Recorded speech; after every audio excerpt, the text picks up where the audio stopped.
started with some questions. We had a lot of questions come in on Facebook. Okay. Want to get started with a question on Facebook. Hi there, my grandson is 8 years old and has autism. I'm his legal guardian, and I've been researching about the benefits of methyl B12. What is the highest dosage I can give him? And thank you so much for your time. Right. First of all, anything that's a dosing situation, you should definitely be talking to your pediatrician. It's important for the pediatrician to have your child's history as well as determine the dosing based on his weight and so on. Yeah. So, and I don't know, I mean, there are families who have sworn to the benefits of methyl B12. And so I'm not sure of how much research supports it for autism type behaviors, but there's certainly a lot of research that supports health matters with methyl B12. So it is worth considering, and I would really recommend you talk to your pediatrician. Absolutely. And you guys should know too, I didn't know this, that methyl B12 shots are not all created equally. No, they're not. Right. There are some different things that they will put into a shot if a child shows that they need that particular additive to it. I'm saying additive, but I think it's a lot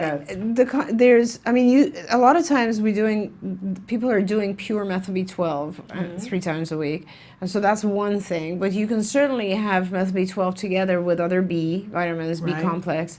Or you can also have IV types of treatments, which also then include glutathione and other things that are beneficial as well. So, yeah, it's really important. I mean, and a lot of pediatricians might not have adequate knowledge or information on this, or might not deem it appropriate for autism.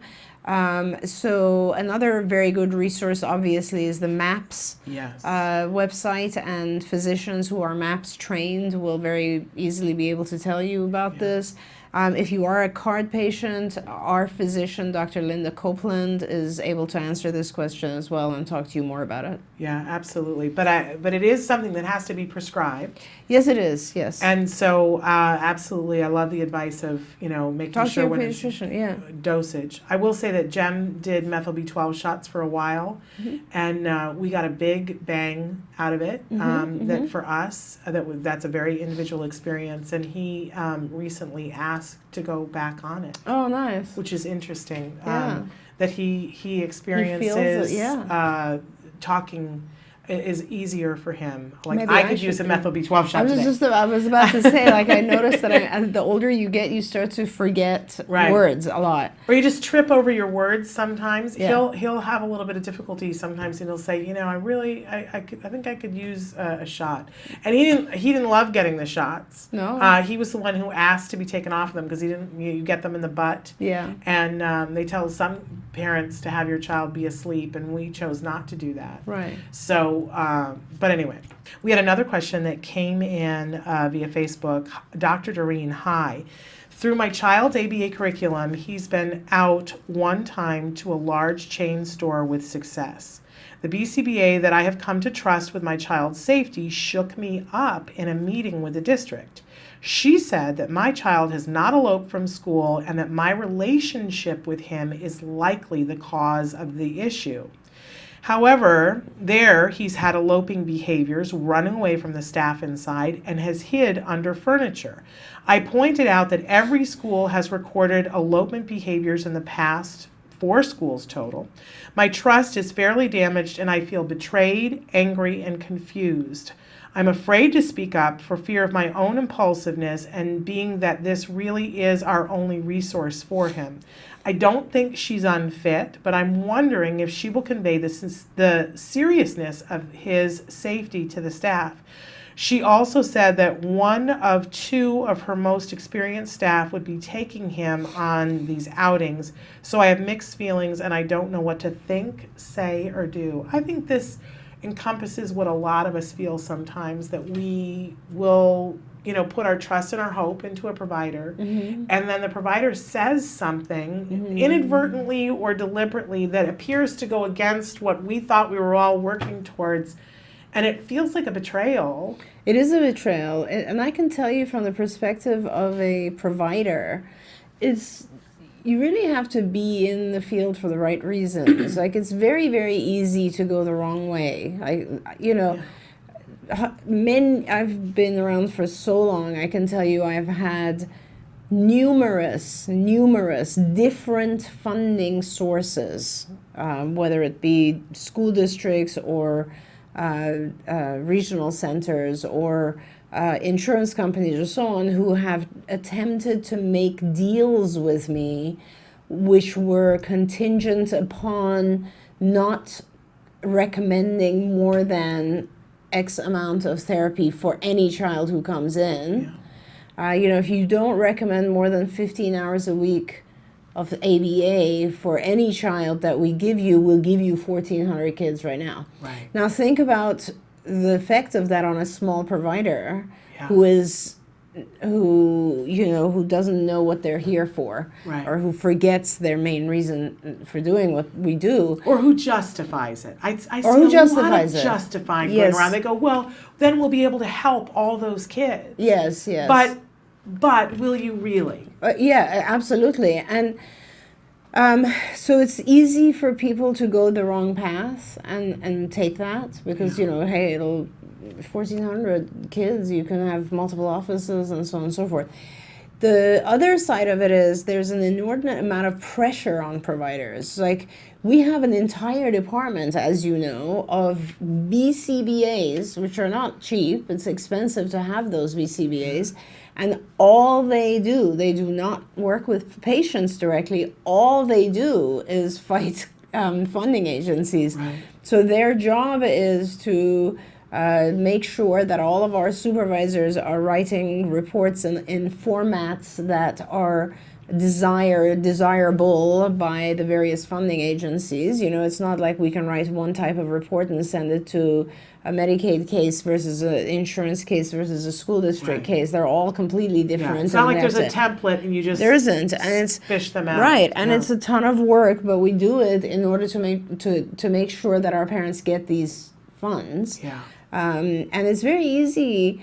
Like, you'll, even me, and I not too many people can win if they fight me on a case. Right. And I've been very fortunate in that some of the cases that I'm personally involved with, usually I don't get a lot of backlash. But you have cases where I had a case recently that we actually took all the way to court. Yeah. And an insurance company was refusing to fund the child adequately. And it's the same kind of argument we've had in the past, which is if the child's very seriously affected by autism, then the funding agency will say something like, he's too severe and ABA won't benefit him. And if the child is progressing really rapidly and reaches a point where they're really doing well, but not finished, but doing well, then the insurance company or other funding source, schools too, will say, oh, he doesn't need ABA. So it's very interesting how you have to balance and be right in the middle and say, no, he does need ABA. And then once you have managed to convince the sources that be that the need for ABA is there, then it's a matter of literally haggling over these hours. Yeah. Which is absolutely ridiculous. I mean, as I said, I have 2 full-time BCBAs and a bunch of other people who are really involved in just doing that.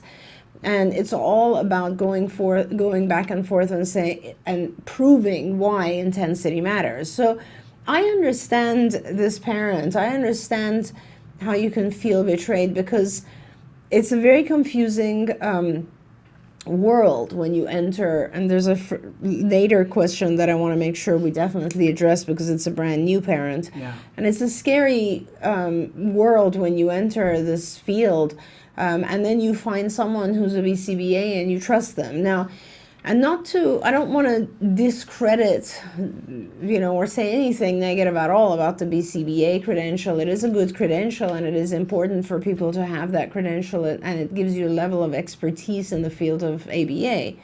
But it does, unfortunately, in my opinion, individuals who become BCBAs don't receive enough training in how to be a professional clinician and the patient responsibilities, privileges, and so on. And often privilege refers to the fact that you really do do what's best for your clients at all times, and that includes confidentiality and all these other things. So it's very, very important, I think, that parents stay informed.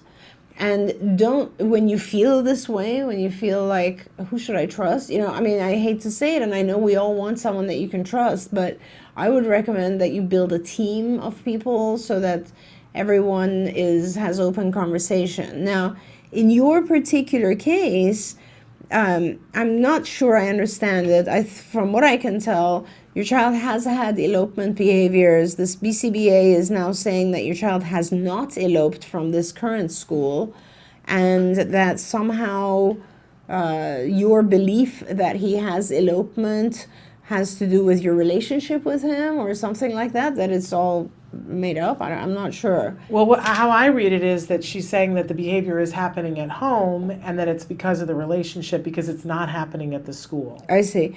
So, I would suggest two things here. One is that obviously you want to make sure that, great, you look at it in a positive way, right? And you say, okay, realistically, if it is only happening at school and it's not happening at home, then, or the other way around, it is only happening at home and not happening at school. First of all, it's a good thing, right? It's not happening at school. Great. Right. That's the positive. And if that's the case, wonderful. So let's now not be kind of defensive or upset or insulted, and let's look and see, is it happening at home? And if it is happening at home, why exactly is it happening? Let's forget about the fact that she sort of said it has something to do with your relationship, and let's realistically and objectively evaluate, why is it happening at home? Right. Now, your BCBA probably has some form of explanation. Perhaps you or maybe your spouse or someone who's not personally kind of insulted by this or betrayed, someone can be a little bit more objective right now, should probably sit down with you and the BCBA and figure out what does she see, or what is she exactly saying when she says your relationship? Is there any truth to it? Is there anything that can be learned from this situation? Because if there is something to be learned, then let's learn it. I mean, realistically. And if not, if your BCBA is just kind of blaming you, which does happen quite often, then I think that type of thing usually happens when the person doesn't know what to do. Like, they have to find some reason to blame, and then they blame. Now, if they think it has something to do with your relationship, then hopefully they have some guidelines and guidance on how to change the relationship. If you believe in those guidances or those pieces of advice, if you think they go with how you feel about life and you want to try them out, I would try them out and see if it works. If you don't believe in those, then it's time for you to change. I mean, ultimately, you are the parent, and you have to find a BCBA that you can work with, or a licensed professional that you can work with, and that you feel you can trust. Having said that, you also want to always be open to change. Sometimes we don't see things about how we treat our kids, and sometimes we are blind to them because we become very protective of our kids, and obviously we don't want to hear something negative about something we've done. So essentially what I'm saying is, on the one hand, try to be as objective as you can. Don't be insulted. Try to learn from this. On the other hand, if ultimately you realize that the BCBA is not on your side and that can't be trusted, then you need to find someone else.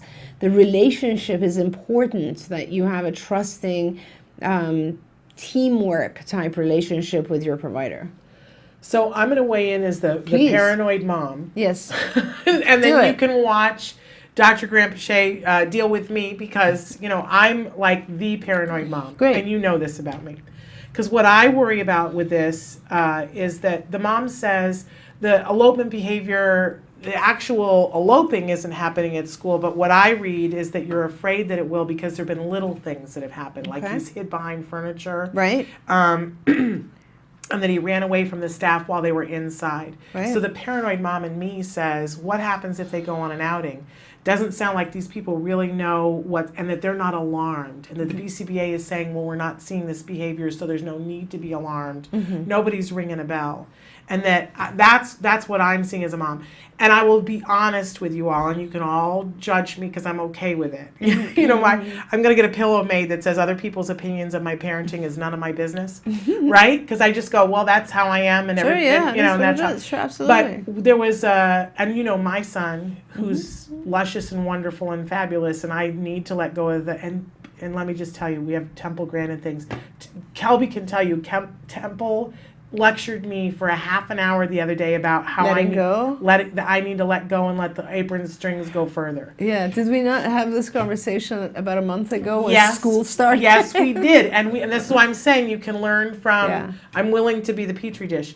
But there was a school trip that was happening last spring. Right. And I did not feel comfortable with the staff going with him. And I said, I'm going. And they said, no. And I said, yes. And I insisted upon going.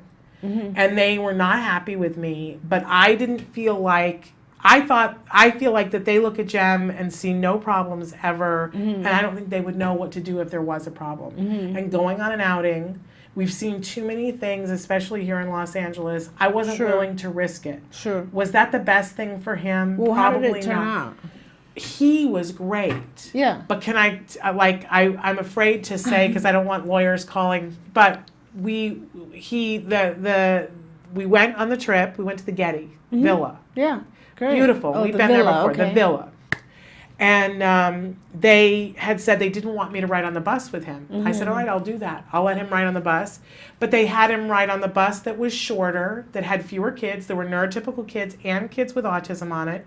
There were aides on the bus for other kids, not for him, but he was going to sit with a buddy that he has who's on the spectrum. And they showed up. I was there at the Villa. We had a great time at the Villa. But one of the other kids had an issue. Had a meltdown, and the bus left without my son. What do you mean? The bus left without my son. Oh my gosh. Right? But how did that happen? Like, they just forgot him? Like, we're all a little liquid on what happened. The story was that nobody told us, but that they made a decision for him to ride on the other bus. But the bus was gone. And they were loading all the other kids on the bus. Nobody said anything to us. And I said, whoa, where is the bus for my son? And they went, he's going on this bus. Nobody talked to me. Believe me, I was in people's offices going, Yeah. Clearly there was a reason why I needed to go, because don't have, it kind of feeds into that paranoia. Sure. So would that have happened if I hadn't been there? And what would have happened? I don't know. Well, let me ask you, do you think that Jem would have asked someone? Yeah, and I think there were enough other moms there. Right. It probably would have been okay. I don't think they would have left him at the Villa. Right. I mean, he would have gotten on the bus. Right. But we just had a kid who didn't get off of a bus. Absolutely, and I completely understand that, but that kid is not your kid. Exactly. And that kid, that individual was quite different from the skill set. Absolutely. So it's a very different thing when it comes to children. Like, you really have to see. I also would feel like someone who was like Paul, for instance, who was left on the bus. I would, with kids that are not able to communicate, it's a completely different situation. You really need to be aware of everything for them. Yeah. When there's a child who can communicate, then I guess, we get to a point, and it's not a risk really, because there's someone in charge at all times, but it is scary for sure, because you have to jump from being their full-time protector to letting them go out on their own. And let them make their own mistakes, which I don't know if he yet has, but that's another thing that you'll experience. So, but what I'm saying is, and we all to some extent go through that. I spend hours talking to my teenagers about things that's going on in their lives, just in order to help them not make those mistakes. You know. So, but the issue, I guess, is, and you are absolutely right, Shannon, in that it does reinforce you in terms of thinking, I can't trust anyone. I need to be there for my child. So perhaps, and I think the only thing that would help you feel you can trust him to be on his own, I suppose, is to actually allow him to have that success. Yeah. Right? Because nothing else is really going to seem right. Yeah. So maybe we need to shape, like maybe we can't jump off a cliff and say either you're there or no one's there. Right. And there has to be steps in between. And those steps could be you don't go, but someone who's a representative of yours goes. Yes. So a friend or a cousin or someone who's going to be careful and watching for him, but not as much as a mom would. Right.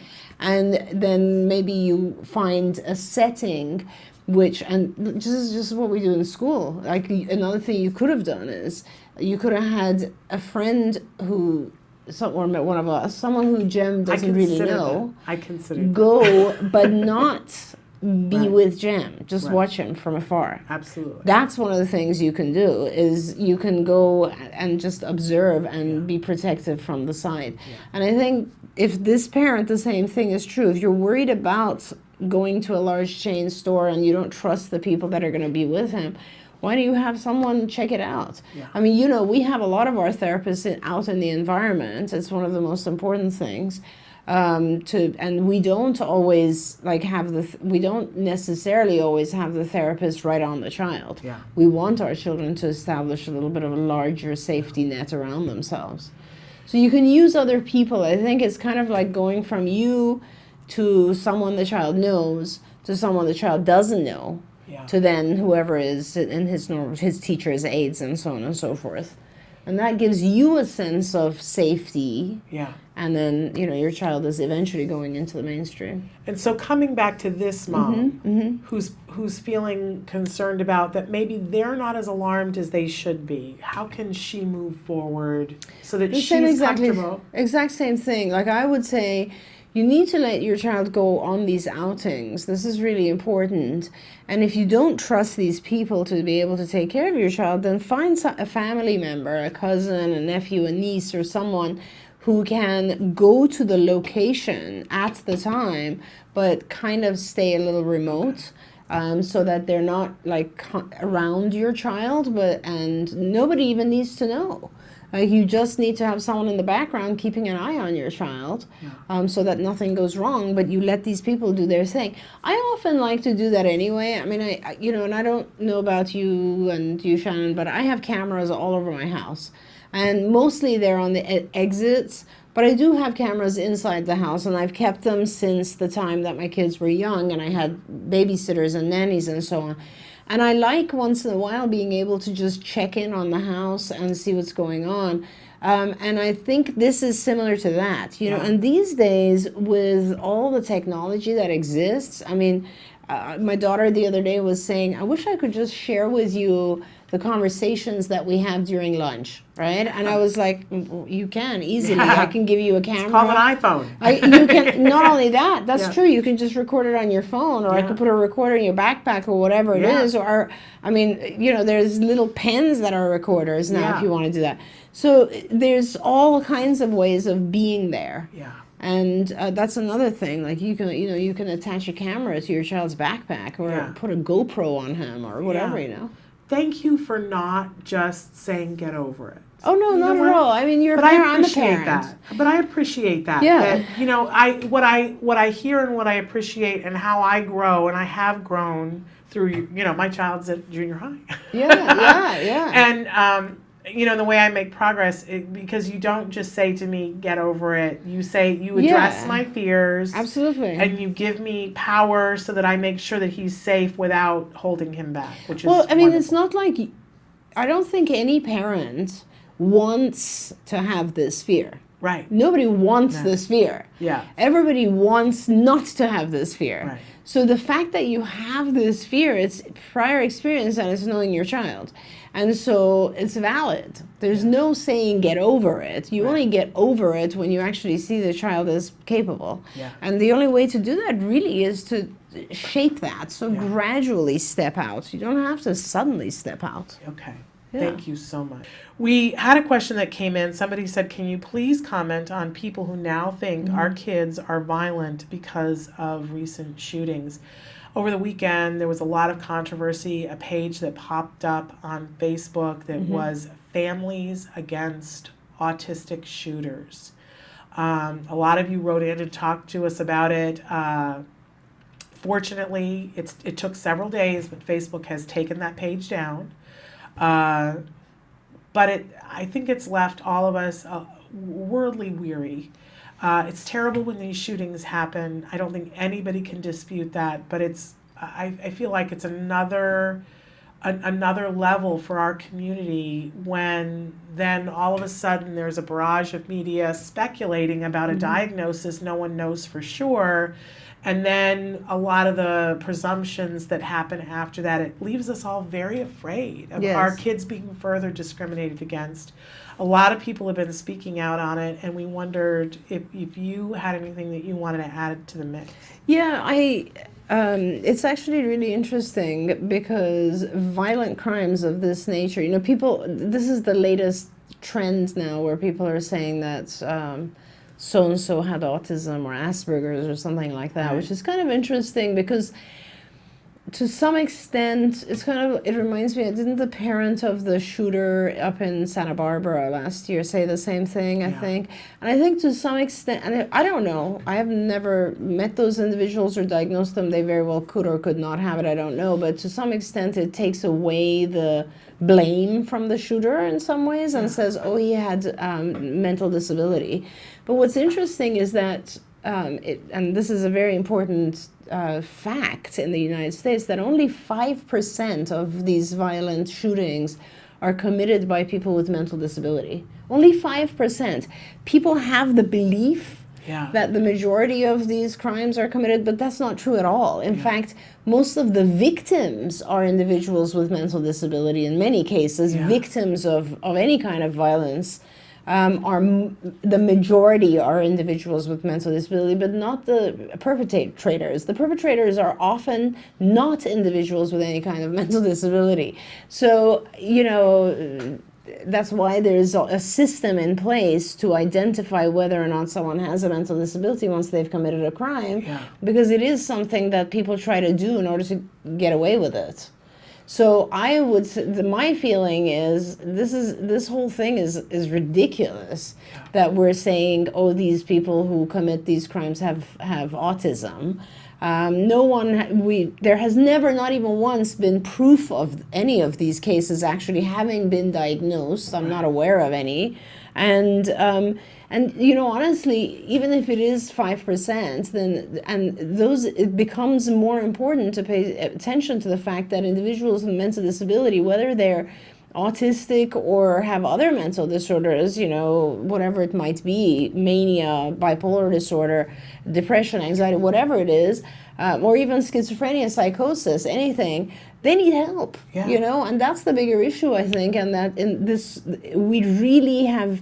and they talk about gun control and that it's not really an issue with guns, but it's more an issue with mental disorders and mental disabilities. And that the truth is that with those violent shootings that have to do with guns, only 5% are mentally disabled individuals. It really is a matter of controlling guns in this country a little bit better, and also helping individuals who have mental disabilities. So that's where our focus has to be. There's nothing positive that can come from any group blaming violence on any form of mental disorder or disability. Nothing positive can come from that at all, in any way. The only thing that will happen is that these individuals will be stigmatized, and we will go back 10 years, 20 years in what we've learned and in the advances we've made, because people will feel like they need to stay away from individuals with disabilities, and people will feel they need to isolate, and that's just garbage, and it's stuff that used to happen in the 50s, and we're way ahead of that, so let's not step back. And it's incumbent upon all of us who know better, that's right, to use our ability to converse, and to, when you hear somebody saying something, say those statistics. Yeah, absolutely. Let people know. That's what people have been, it's not true. Spreading this rumor, but here are the facts. And in that way we can all be a part of keeping things going in the right direction. We had a question come in from a parent saying, my 2-year-old was just diagnosed. How do I begin? Is there hope? Right. And, I wanted to make sure that we have time for this question because That is probably one of the most important things to me, is helping parents who have just entered our world. And I know it's the same for you. We all are very, very passionate about this issue, because you can so easily be misguided at this point and so easily be overtaken by fear of the future. Yes, there is hope. Like, let's just start with that. There's a lot of hope.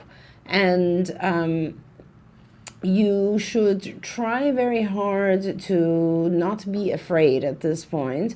If you have anyone in your life that is saying anything negative, you need to get them out of your life for this time, because you don't want to be hearing that. You have absolutely probably enough people already. Very common that a diagnosing doctor might say something like, this is a lifelong disability or something like that. It's funny because today I was just looking at the autism news that's out there, and I think there's an article, and it was on NBC and CBS, both talked about it, where they're talking about two children who had been interviewed at the age of 3 or 4, and that would have been like 2001 or something. So they're now much older, and might have been even earlier, because one of them is a grown adult in college, and the other has not done very well. And so, that sort of shows you, I guess, in just a comparison of two people, but in real life, we already know that about half of the individuals who are diagnosed with autism do have close to normal, if not normal lives, or that what is normal, the same as all of us, right, essentially. And the other half shows significant improvement. And so there are very, very, very, very few cases in all of my life that I have met where the improvements were very minimal. The younger you are, obviously, so your child's only 2, the higher your chances are of doing extremely well. What is probably the most important thing you can do right now is have a very open mind, spend a lot of time researching what is appropriate for your child. I would love to see your child and help you, because I feel like I've done 30 somewhat years of research on what's appropriate and what's not, and you can get misguided, and it's just a waste of time if you do, and you don't want to waste time. That's important. So obviously, and the world can see it, and that's why it's approved and funded, is the first thing is ABA. You want to get ABA in place. Your child is 2, that's a fantastic age to start ABA, and you want to start what's called a comprehensive or an intensive program. It's actually referred to as Early Intensive Behavioral Intervention, EIBI. And so with a 2-year-old, you'll generally be starting around 15 hours a week, and you will gradually add, so that by 2.5, you're at 30 hours. Let's say by 3, you're at 40 hours. You're doing 40 hours is what's considered comprehensive per week. And yes, you heard me right, 40 hours. So it's a very intensive program. It requires a team of therapists to work with your child. Now, at the same time, you will be doing a series of assessments, which is very, very important. You want to assess psychologically, so you'll want to know what your child's speech areas of deficit are. You'll do developmental tests. You'll do tests of IQ, mostly not because you care about what that IQ number is, but more because you want to see things like, what's your child's processing speed? How does their memory work? Are they able to attend to the right things? And that information is very, very important and can be explained by a good psychologist. You'll also want to do developmental testing. Obviously, my favorite is skills, which gives you a very good developmental profile, which is online, and you can get going on that today. Yeah. You can sign up and do the assessments. It'll take a while to answer all the questions, but it'll help you. Skillsforautism.com. Exactly. And then you'll also want to do some medical testing, which will just look at any other issues that your child might have. Food sensitivities in particular become kind of important, and you want to be able to make sure that your child is on a highly nutritious diet that is not toxic. And that'll mean different things to different children. So you'll want to make sure your child's benefiting from their nutrition. So if your child's getting sick medically, health-wise, then you need to deal with that, because that's really important. Essentially, I want all of my kids to be healthy, and sleeping well, so that they can, and eating the right food, so that they can learn at their best capacity, and the ABA is where the learning comes. Obviously, some children also have issues with apraxia, and speech therapy in those cases help.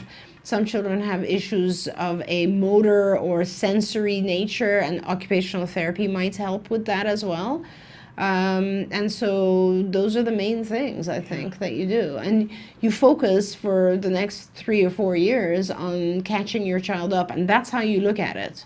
Yeah. And you remember that any challenging behavior, like tantrum, aggression, or anything like that, is just a form of communication. Your child gets frustrated, they don't know how to speak, so they hit or scream or so on.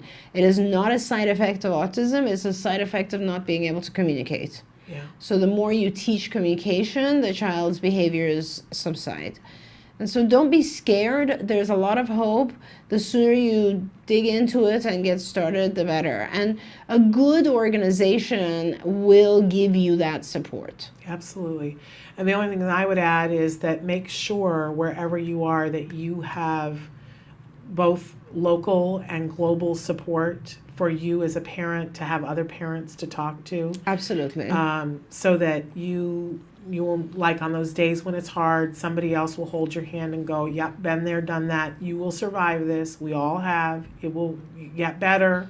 You will be okay. It's amazing. And to remind you of the important stuff along the way, because you have to keep the rest of your life moving and keep the roof over your head and all that stuff. And all your other kids and right. your spouse. I mean, a little, we try to take on our piece of that to help you here at Autism Live and give you a resource for people that you can ask questions. But, it's important. I always say get a local and get a global support group so that you can be talking to other people. But I always, whenever we go someplace, people say, we love it, Shannon, when you say, we'll all hold hands together, we'll all get through this together. It's so true. And I always say, si se puede, we can do this. Yeah. So we're here for you, and you will get through this, you will survive. Absolutely. And just find the people that you trust, and build your team. Yeah. And then you'll get through this. And, absolutely. And the other important thing, as Shannon was speaking, was try to work on getting your funding in place fast. Oh, as because fast as you can. And you can get funding through your insurance most places, and if not, write into us and we'll guide you more. But once you have the funding in place, it becomes a lot easier, because then you don't have to worry about that. Right. And that's a big part of it. And it's available to more people than it ever has been before. So, and I don't know where you are, but Love My Provider is a good source for finding everything from schools, speech therapists, ABA providers, and so on. lovemyprovider.com. You should probably check that out to help you find the provider. And also, CARD is in a lot of different locations, so reach out to us as well. Absolutely.